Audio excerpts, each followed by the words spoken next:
Seorang siswa SMP di Tangerang Selatan, Banten yang diduga menjadi korban bullying meninggal dunia. Korban meninggal setelah sepekan dirawat intensif di rumah sakit kawasan Jakarta Selatan. Apa yang membuat aksi perundungan kerap terjadi di lingkungan pendidikan? Dan bagaimana proses hukumnya yang harus memperhatikan kepentingan anak di bawah umur? Kita bahas bersama Komisioner KPAI Diah Puspitari ini. Selamat pagi Bu Diah. Iya, selamat pagi sebentar. Oke, terima kasih Bu Diah sudah bergabung di Dialog Sapa Indonesia Pagi pada hari ini. Dan juga bersama kita Kabar Reskrim Polri 2008-2009 Komjen Purnawirawan Susno Duaji. Pak Susno, selamat pagi. Selamat pagi Mas Mario. Terima kasih Pak Susno sudah bergabung di Dialog Sapa Indonesia Pagi juga. Pak Susno, saya duluan ke Anda. Bagaimana Anda melihat bahwa kasus perundungan terjadi lagi dan bahkan memakan korban jiwa? Baik, pertama kita ucapkan duka cita kepada keluarga korban atas peristiwa ini. Peristiwa perundungan atau bullying ini terjadi seperti nggak ada endingnya dan semakin keras. Ya. Dan terakhir mengakibatkan korban jiwa, termasuk di SMA 72. Itu katanya akibat perundungan juga karena untuk balasnya dia sampai buat bom 7. Nah ini sudah sangat memprihatinkan untuk Indonesia. Ini tantangan bagi sekolah, bagi orang tua, bagi KPAI. Ini tidak cukup diselesaikan oleh Polri. Kalau Polri kan menyelesaikan masalah setelah terjadi pidana. Dan ini kita bersyukur Polres Tangerang Selatan belum ada laporan tapi sudah menangani. Tapi harus lebih cepat dari itu. Sekarang kan baru 6 saksi yang diperiksa. Guru harus diperiksa, harus dimintai pertanggungjawaban.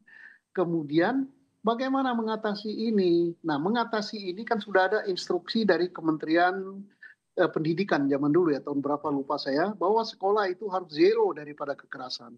Harus membuat saluran laporan yang bisa direct ke sekolah atau direct ke KPAI kalau ada siswa yang dibullying. Dan saluran itu harus sedemikian rupa, tidak diketahui oleh siapapun siapa yang lapor. Nah, sekarang bagaimana tindakan hukumnya? Tindakan hukumnya jelas karena ini masih anak-anak, maka ini dikatakan adalah anak bermasalah dengan hukum. ABH, ya? Peradilannya pun tunduk pada peradilan anak, gitu. Kemudian ancaman hukumannya tetap lebih ringan. Tetapi apapun juga yang terjadi, hal ini pertama harus diberikan keadilan kepada keluarga korban atau kepada korban, dan ini tidak boleh terjadi. Ini saya dengar akibatnya daripada beruntun daripada pengenalan prasekolah ya, kenalan itu masa pengenalan sekolah. Nah itu bila perlu Kementerian Pendidikan menghapus acara itu, tak perlu, manfaatnya tak ada. Justru yang terjadi adalah tindakan kekerasan pada siswa. Demikian. Oke, Anda mau bilang bahwa ini sebenarnya bukan hanya persoalan atau ditangani oleh polisi tapi semua pihak ya? Iya, polisi kan pada gerbang terakhir setelah ada kejadian. Nah sebelumnya ini pihak sekolah lah kejadiannya di sekolah yang paling tahu itu. Nah sekolah kenapa tidak membuat saluran bahwa harus ada laporan kalau ada yang dibullying dan sekolah ngambil tindakan tegas. Bila perlu anak yang suka main rundung-merundung itu, entah senior entah apa, dikeluarkan aja dari sekolah. Jangan sampai terjadi lagi gitu. Kasihan jiwa. Sampai saat ini belum ada laporan kalau kata polisi dari pihak keluarga, tapi polisi sendiri yang melakukan penyusutan. Menurut Anda dari sekolah sebenarnya ini adalah sebuah tindakan yang salah karena tidak melaporkan sebenarnya terkait dengan perundungan tersebut? Iya.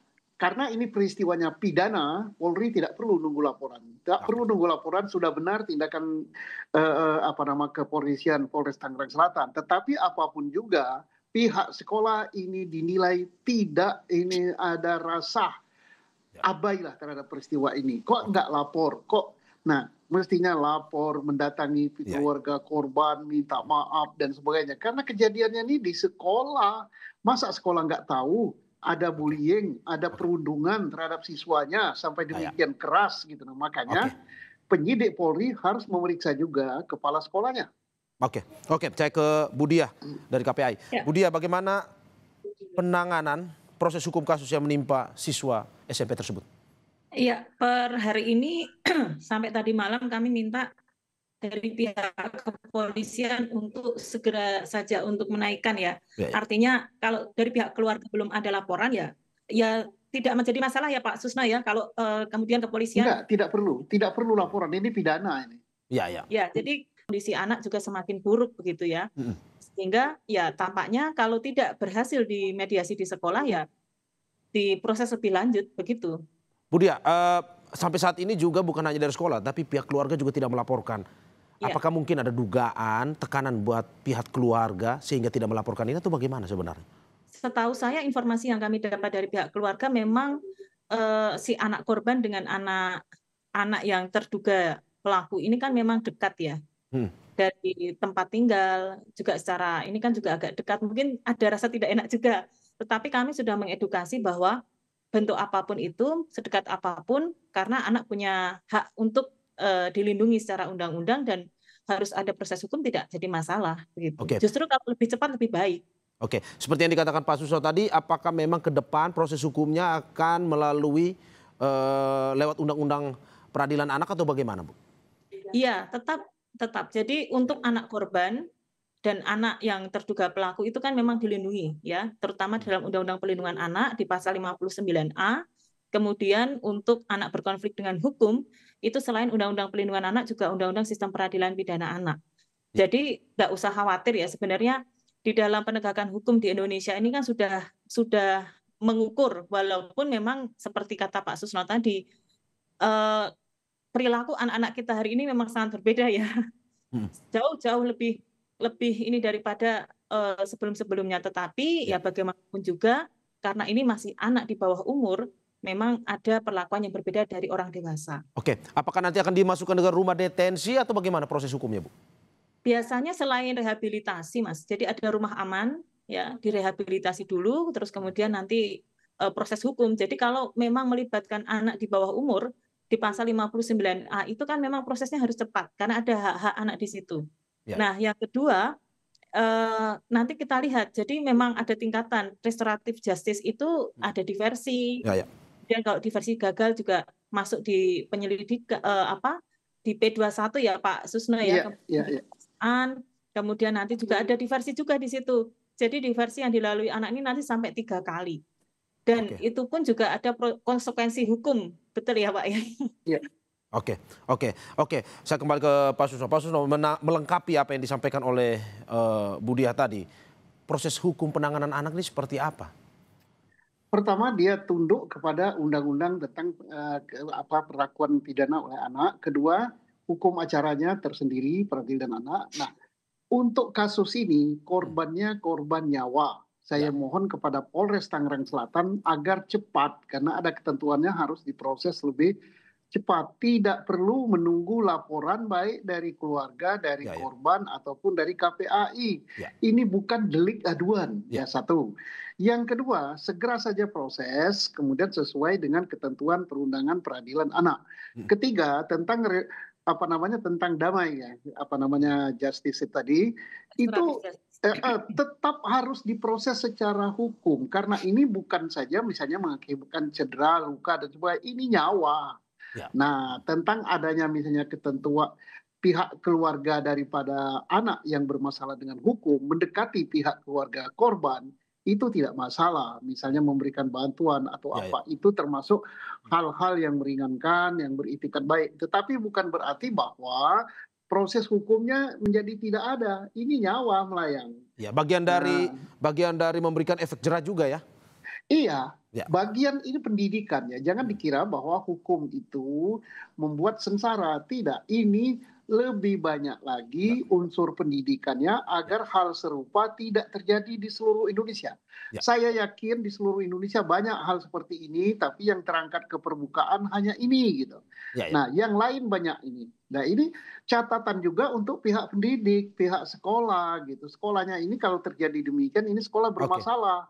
Ada instruksi, saya ulangi lagi, dari Kementerian Pendidikan tentang sekolah zero kekerasan. Apakah dia sudah melakukan tindakan apa yang dilakukan oleh sekolah ini supaya tidak ada zero kekerasan di sekolahnya? Oke, saya kembali ke Bu Dia. Bu Dia, saya baca data Komisi Perlindungan Anak Indonesia itu dan Jaringan Pemantau JPPI, kekerasan terhadap anak meningkat tajam pada tahun 2024 dan kenaikan lebih dari 100% dibandingkan tahun 2023. Di tahun 2025 ini bahkan 31%-nya itu adalah perundungan.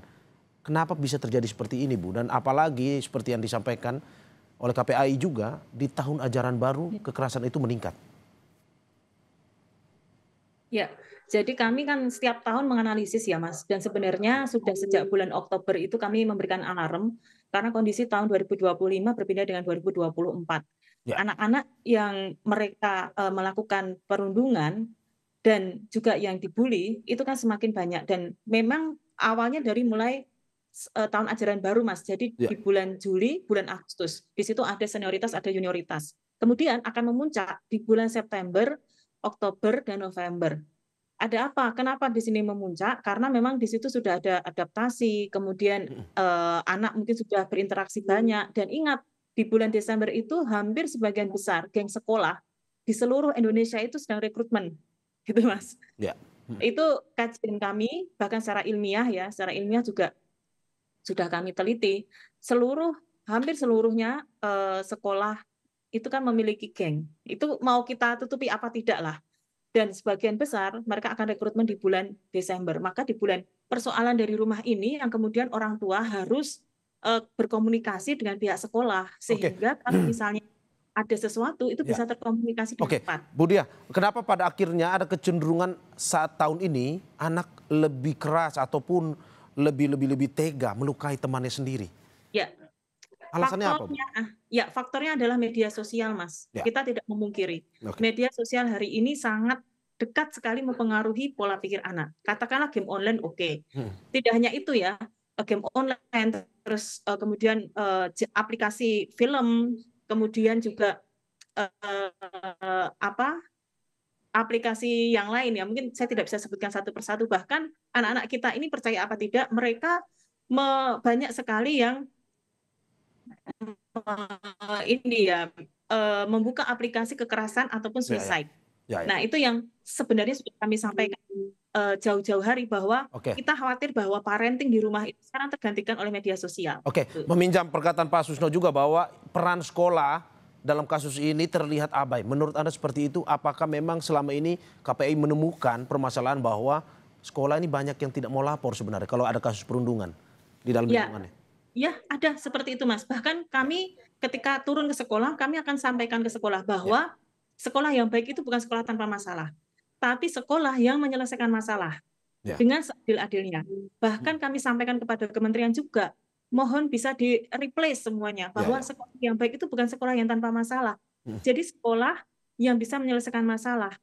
Ya, salah satunya adalah misalnya ada bullying dan lain sebagainya. Itu gimana nih sekolah ini bisa nggak menyelesaikan? Rata-rata kan mereka hanya menutupi mungkin ya.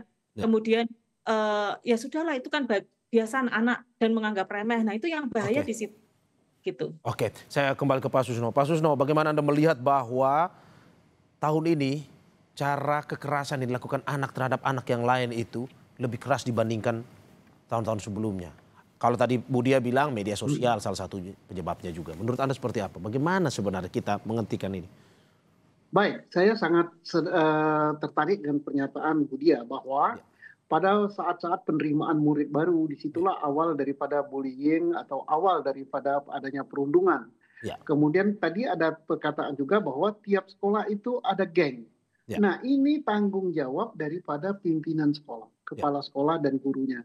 Bagaimana dia bisa menghabiskan geng-geng yang ada di sekolah dan perekrutan daripada siswa baru untuk masuk ke gengnya. Biasanya kalau siswa baru tidak mau masuk di dalam geng yang dibuat oleh anak-anak sekolah itu, maka dia akan dibully, dan akan dirundung. Nah, ini yang bisa menyelesaikan ini kepala sekolah dan guru-gurunya. Jadi jangan menganggap hal ini bahwa biasa itu anak-anak nggak boleh. Dan ini juga geng-geng ini sampai mengganggu proses belajar dan mengajar. Mengapa? Misalnya, anak yang boleh mengikuti kegiatan ekstrakurikuler tertentu ditentukan oleh geng itu. Walaupun misalnya seorang anak punya kemampuan main basket atau main bulu tangkis atau bermusik, maka dia tidak akan masuk dari ekstrakurikuler itu kalau dia tidak masuk di dalam geng itu. Nah, yang bisa tahu hal ini, yang bisa kenal hal ini adalah sekolah.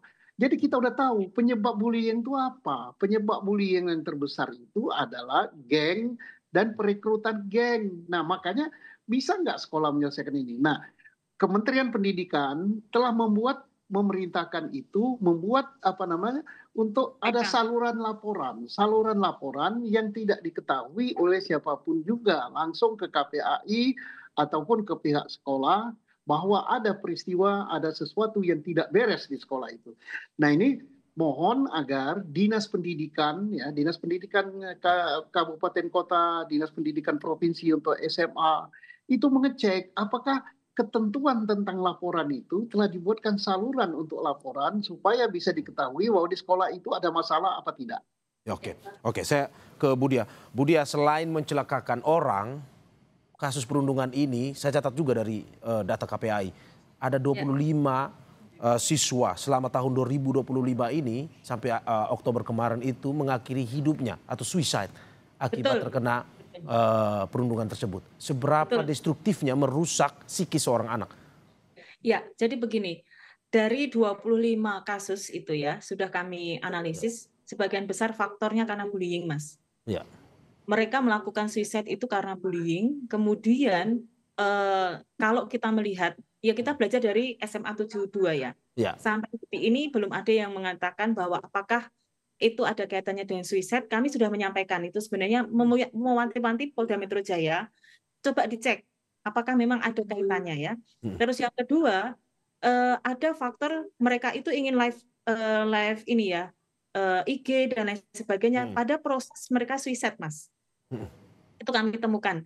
Nah, kita melihat garis merahnya. Apakah ini ada kaitannya dengan mereka ingin menunjukkan kepada orang lain atau orang yang membuli ataupun siapa saja yang menganggap remeh dia, sehingga ini loh aku berani melakukan ini.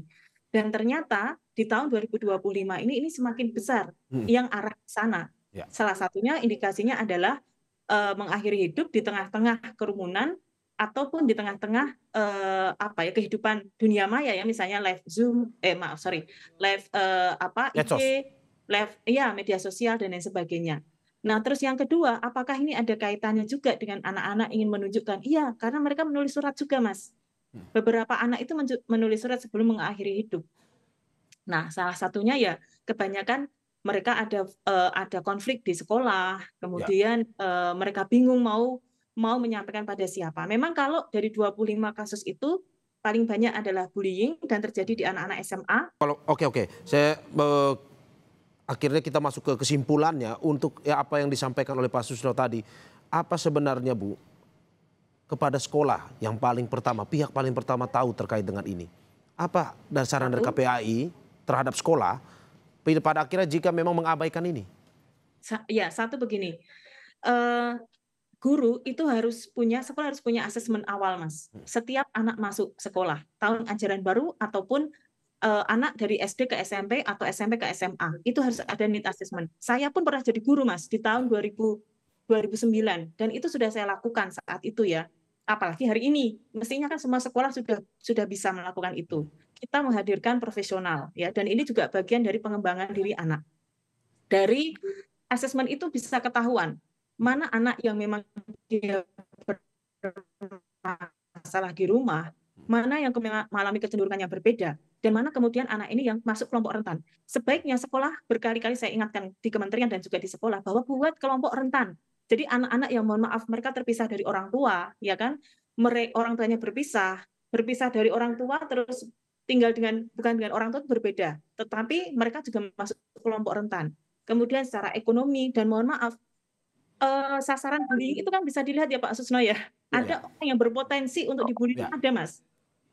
Ada, mohon maaf, dari fisik, dari psikis, atau mungkin dari kepandaian yang berbeda dengan teman-temannya, dia pendiam, secara fisik mungkin lebih kecil atau besar, itu kan memang berpotensi. Nah, seharusnya sekolah itu punya itu, dan itu dilakukan oleh guru kelas, guru BK. Baru kemudian sekolah mereview nih. Jadi kalau menangani anak kan bukan anak yang bermasalah saja. Harusnya anak yang jadi korban bullying itu juga diajak, ataupun anak yang berpotensi untuk dibully itu juga diajak komunikasi, di konseling gitu ya. Nah, baru kemudian itu untuk awal, Mas. Nah, kemudian yang kedua, selain sosialisasi itu bisa nggak menghadirkan sekolah itu sebagai ruang yang setara. Setara dalam artian begini, di sekolah ini nggak ada yang paling kaya loh. Di sekolah ini meskipun anak kepala sekolah, dia tetap murid. Di sekolah ini dia anak pejabat apapun tetap murid gitu loh. Sama rata ya? Nah, itu kan mestinya dipahami. Ya. Dan yang terakhir adalah buat kebijakan sekolah yang nir kekerasan. Bukan, nir kekerasan itu susah. Nir dengan toleransi, zero toleransi. Dalam artian anak-anak saling respect to the other, menghargai dan disibukkan gitu loh Mas. Gitu, disibukkan dengan aktivitas yang positif. Saya ke Pak Susno, kalau saat ini polisi sudah meminta keterangan beberapa saksi, ada 6 saksi. Kalau misalkan polisi menemukan ada pembiaran oleh pihak sekolah terhadap bullying tersebut, bagaimana proses hukum? Apakah bisa diproses hukum jika ada pembiaran tersebut?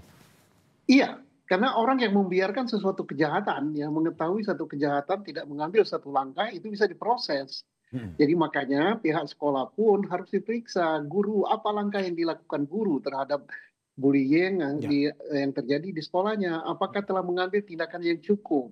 Kalau mungkin misalnya sudah pernah terjadi seperti itu dan guru tahu gitu, membiarkan itu pembiaran dalam suatu kejahatan. Nah, kemudian kita mohon juga tadi tentang apa yang disampaikan Budia, tentang sekali lagi saya ulangi, perekrutan untuk menjadi anggota geng sekolah itu terjadi saat penerimaan murid baru. Nah ini masa sekolah nggak waspada, masa sekolah nggak ngawasi, mestinya begitu ada terjadi gini, sekolah mengadakan cek ngisi belangko kepada siswa, apakah Anda pernah diminta untuk menjadi anggota geng di sekolah ini, ataukah di sekolah ini ada geng? Bagi anak-anak atau siswa yang dirikan geng atau direkrut geng, langsung ditindak. Udah. Berarti memang harus sedetail itu ya, dalam arti untuk pemeriksaan untuk menghentikan bullying ini di sekolah ya Pak ya? Iya, karena bullying itu kan kebanyakan kan berawal daripada geng-geng itu. Nah, tadi penyebabnya apa, siapa yang rentan itu, itulah yang harus ditangani oleh pihak sekolah, mengadakan konseling. Tadi Budia udah lengkap sekali. Dari segi ekonomi, dari segi bentuk tubuh, dari segi akademis, dan sebagainya. Orang-orang seperti itu tentunya sih sekolah punya data. Dan anak-anak seperti itulah yang harus pada jam-jam tertentu didekati, ditanyakan, apakah kamu dibullying, apakah kamu ditekan dengan apa-apa, siapa, dan sebagainya. Kemudian siapa yang melakukan harus ditindak oleh sekolah. Saya ke Budia. Budia, tadi sekolah sudah, apa yang harus dilakukan orang tua dan juga polisi terkait dengan pencegahan ini? Sosialisasi seperti apa yang perlu dilakukan? Ya, yang pertama begini, sekolah yang baik itu kan tidak hanya untuk anak, Mas. Jadi selalu melibatkan orang tua juga. Ada misalnya pertemuan orang tua dan lain sebagainya. Meskipun yang datang paling banyak ibu-ibu ya, tetapi komunikasi itu tetap penting. Dalam artian orang tua, sekolah menyampaikan perkembangan kepada orang tua menyambut dengan meng-cross check. Oh benar nih di sekolah, di rumah juga kayak gini. Dan orang tua juga mohon maaf, jangan merasa bahwa omongan anak itu yang kita hanya mendengar omongan anak juga, kita juga percaya omongan yang disampaikan guru. Tetapi guru juga harus punya apa ya istilahnya kalau orang Jawa itu handar beni. Artinya guru pun juga tidak serta-merta hanya percaya pada anak, tapi juga harus percaya ke orang tua. Jadi kesalingan inilah yang membuat komunikasi itu lebih efektif. Nah yang kedua untuk sosialisasi saya kira Mas kita tuh nggak kurang-kurang loh sosialisasi itu. Tetapi ingat bahwa memahamkan pada setiap manusia ataupun kita bahwa bullying is crime itu susah. Nah, kita harus punya mindset yang sama bahwa bullying is crime. Jadi jangan sampai bullying itu jangan sampai kita berurusan dengan bullying dan jangan sampai bullying itu merembet ke yang lain. Nah, kalaupun ada yang menjadi korban, ayo segera diselesaikan. Laporkan. Berani ngomong, berani lapor. Nah, terus kemudian kalau misalnya melihat bullying jangan diam, karena diam pun juga sama saja tadi seperti Pak Susno menyampaikan, diamnya kita melihat bullying itu sama saja melakukan. Ya, di dalam pasal 76 itu jelas Pak pembiaran itu. Pembiaran di Undang-Undang Perlindungan Anak. Jadi sebenarnya bisa ada konsekuensi hukumnya, Mas, gitu. Dan juga komunikasi antara guru dan orang tua ini harus lebih lancar ya terkait dengan untuk mencegah atau mitigasi terhadap pembulian ini ya, Bu ya. Betul. Logikanya begini. Orang tua dan guru ini kan orang dewasa ya. Pembicaraan orang dewasa itu frekuensi dan gelombang elektromagnetiknya itu lebih mudah daripada mohon maaf orang tua dengan anak ataupun guru dengan anak. Jadi mestinya kedua belah pihak ini saling bisa memahami. Kalau komunikasi dengan efektif kan tidak ada salah paham gitu. Pak Susno terakhir singkat saja terkait dengan pencegahan ini apa yang harus dilakukan oleh polisi khususnya untuk sosialisasi, untuk mitigasi ke depan terkait dengan pembulian? Oke, apa yang dilakukan oleh Polri, melakukan penyidikan untuk memproses anak bermasalah dengan hukum terkait dengan perbuatan bullying atau perundungan, itu adalah sosialisasi, itu adalah pendidikan, itu adalah berdampak bagi yang lain, baik kepada guru, baik kepada siswa, agar jangan melakukan hal seperti itu. Yang kedua, saya tertarik dengan apa yang disampaikan Budi yang terakhir tadi. Guru yang mendiamkan masalah ini, termasuk tanda-tandanya tidak melaporkan peristiwa ini bisa dianggap pembiaran. Dalam undang-undang tentang perlakuan anak ini juga bisa dikenakan, dalam tindak pidana hukum pidana kita juga bisa kena hukum. Jadi harus diproses gurunya, jangan didiamkan. Oke, jadi tidak hanya menjadi pelaku tetapi juga bagian-bagian seperti guru yang diketahui melakukan pembiaran bisa masuk juga terhadap proses hukum ini ya, Pak Susno ya. Del Monte Selai Choco Hazel buat suasana jadi istimewa. Kabar Reskrim Polri 2008-2009 Komjen Purnawirawan Susno Duaji. Terima kasih atas apa yang disampaikan. Semoga ini bisa segera memitigasi atau menghentikan pembulian yang terjadi kepada anak-anak kita di sekolah maupun di luar sekolah. Terima kasih sekali lagi Bapak Ibu. Sehat-sehat selalu. Terima kasih Mas Susno, Mario. Budia, terima kasih. Terima kasih Budia. Selamat Terima kasih pagi. Mas Susno, Mas Mario.